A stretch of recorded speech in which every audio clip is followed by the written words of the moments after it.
Well, welcome. We're glad to have you with us today. We have Jesse Randolph with us. He's pastor at Indian Hills Community Church in Lincoln, Nebraska.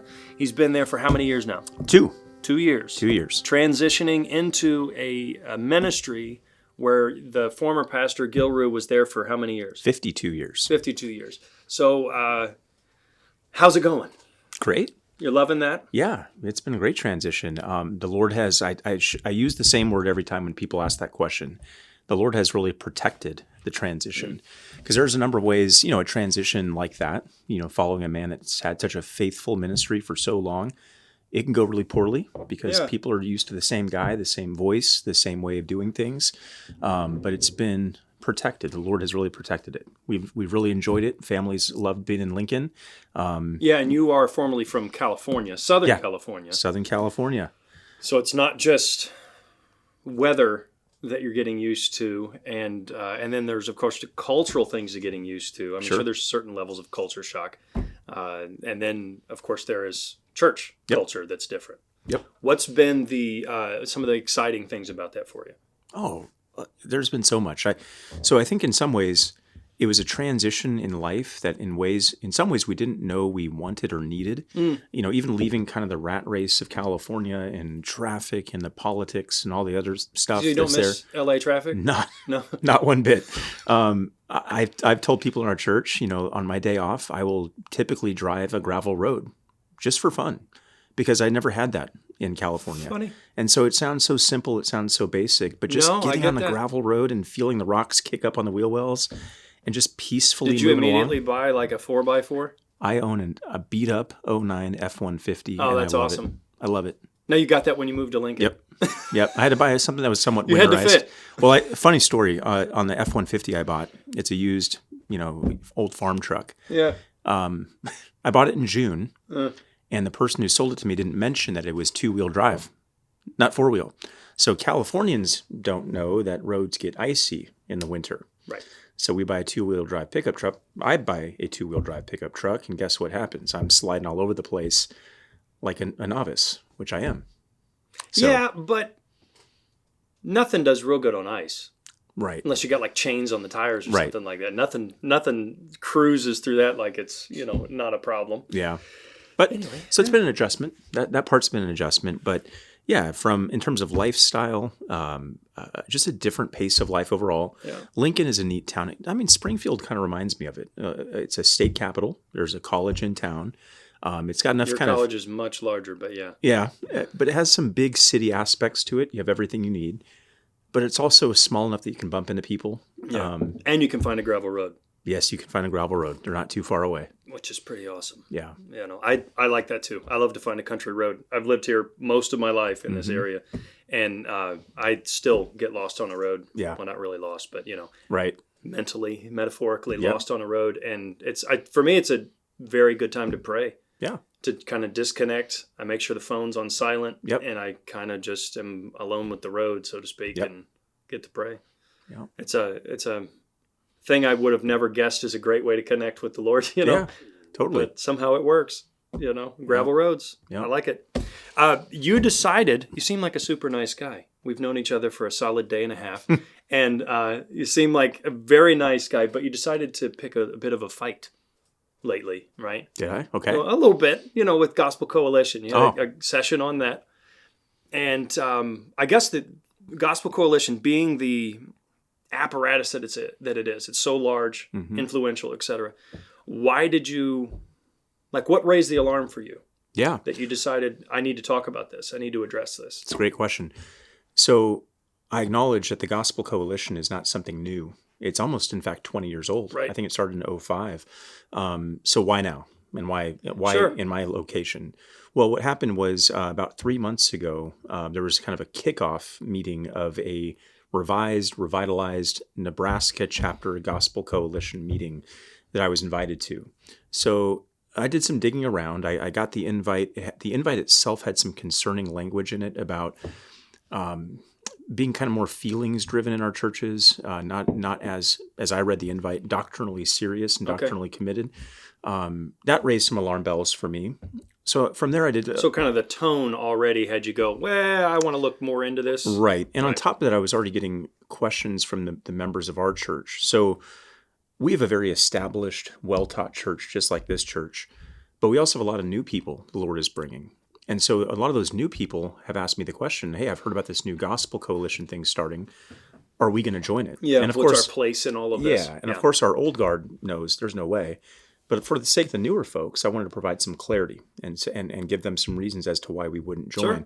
So I mean, you're a shepherd. That's it. That's what we Titus do. 1:9, instruct in sound doctrine and refute those who contradict. So seeing this invite and then doing some more investigation, digging into what both TGC nationally is about, but also getting a feel for what was happening on the local level with this reinvigorated Nebraska chapter, I had some concerns. So what happened is, in the genesis of the fight, as you mentioned it, that was picked, was they had their first chapter meeting back in January, and the meeting had some elements that were just concerning to me. I thought there was definitely a downplaying of the importance of sound doctrine. So you showed up at the meeting? I did not. I was out of town at the time. Okay. But I saw a recording of it, which was made publicly available. Yeah. So I saw the recording. The recording was more in the space of like Tim Keller, theological vision kind of ideas, meaning doctrine is important, they would say, but where churches get it wrong is they don't have a clear theological vision. And that alone is a nebulous, murky concept. It's a squishy concept. It is very squishy. Center Church, I think, is where it came from. But it was just unclear and nebulous enough and frankly confusing enough to me that as I watched this first chapter meeting, I came away from it concerned that somebody could watch this and think, these guys are not abandoning any notion of doctrinal fidelity, but they're downplaying it just enough and replacing it with this murky concept of theological vision that it's confusing and it's frankly concerning. So the whole genesis of it was a question that was asked, will we join? The answer was no. But I wanted to give our church as a shepherd some careful thought and answers as to why we wouldn't join. What that did is it involved me looking at TGC as a whole, as an organization, what they have stood for historically, really where they've gone and drifted and how big the tent has become, where all kinds of stuff is being pushed and promoted through the TGC national website.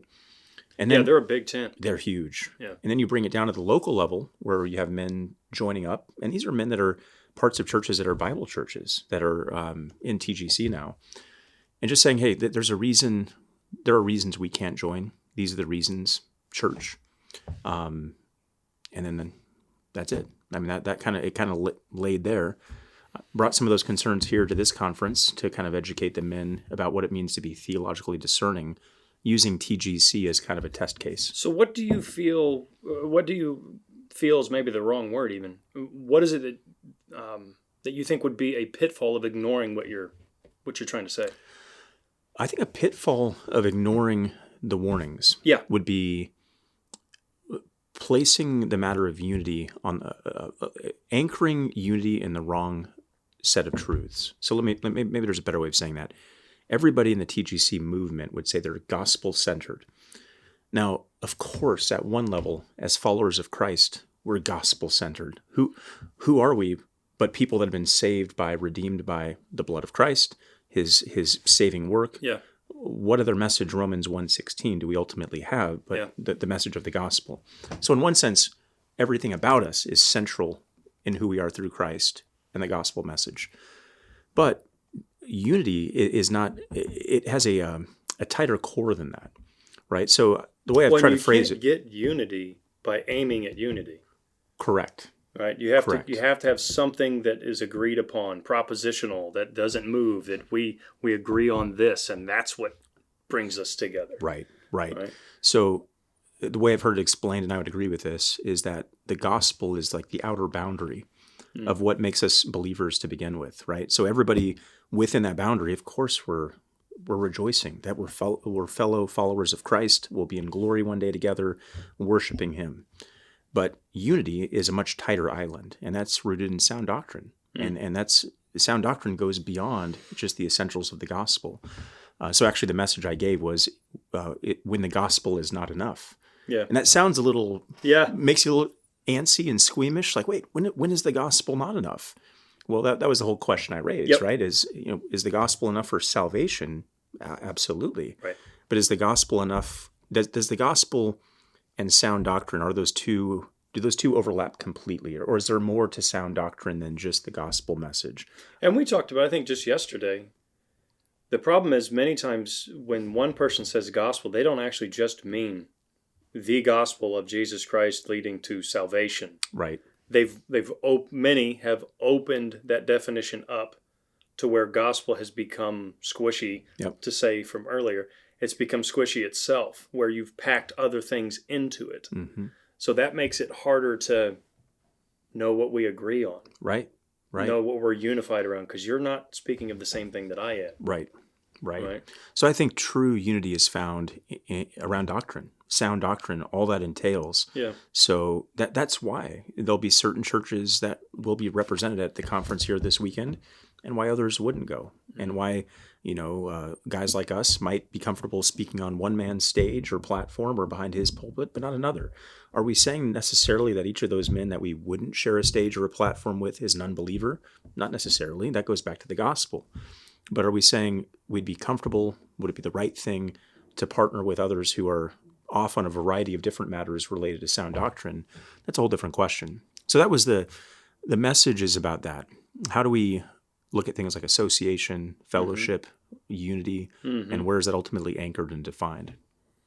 So if you have a takeaway, what do you want people to walk away from this kind of discussion or that kind of message? What do you want people to walk away with? They hear it, they listen to your point of view, that sort of thing. What is it you want them to apply now? Yeah. Caution. Okay. I think it would be the one-word answer. And that is like never cool, right? Right. I mean, it's never cool to be discerning. Sure. Right? I mean, it's cool to really embrace something or really bomb on something. It's rarely in the cool kid position to have caution. Well, as people, as men made in the image of God, I mean, we do crave friendship and relationship and partnership. I think naturally we do want to be with other people. Yeah. So and we want to be liked. Absolutely. And when now you can get down the road into the fear of man and where those desires to be liked are, or where they're rooted. But caution, you're right. It's not popular. You will not have the most friends if you exercise caution carefully. Right. And sometimes that's okay. Yes. So react to this statement. As for me, I have braved the sneer of men because I have feared the frown of my Lord. That's from Spurgeon. So how would you interact with that? Because I feared the frown of my Lord. Yeah. I think Spurgeon's right on. Right on. He's quotable. He is. The prince of preachers. He knew what he was talking about. Right. On a lot of things. Oh, yeah. Okay, so summing this up, now that we put it together, so to speak, what is it that you would like people to tune into? What further resources on this? Sure. What kind of, what would you like them to pay attention to? How can they learn more? That kind of stuff. Yeah. Well, I mean, I think number one, just... The simple answer is get your nose in the Word, right? I mean, this is when it comes to discernment, it's like the old counterfeit illustration. The best way to detect a counterfeit is to know the true thing. Exactly. So be men of the Word and people of the Word who are in the Word, and you'll be good. The other thing is to surround yourself with good resources. And for those who are at this church, they've been well tended and well shepherded for many years. Those at my church, the same thing by God's grace. But if you happen to be listening and you're not a part of a good, faithful local church that teaches the Bible faithfully, get in one. It all starts with the local church shepherd's responsibility to protect and to fend off the wolves, and to just care for the body by building them up in sound doctrine so they know what sound doctrine is.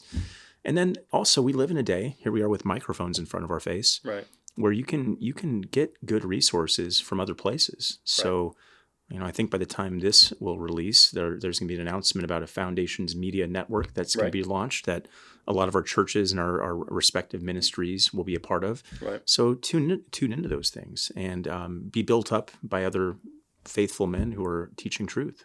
Can you share a word about the Sound Words podcast? Yeah.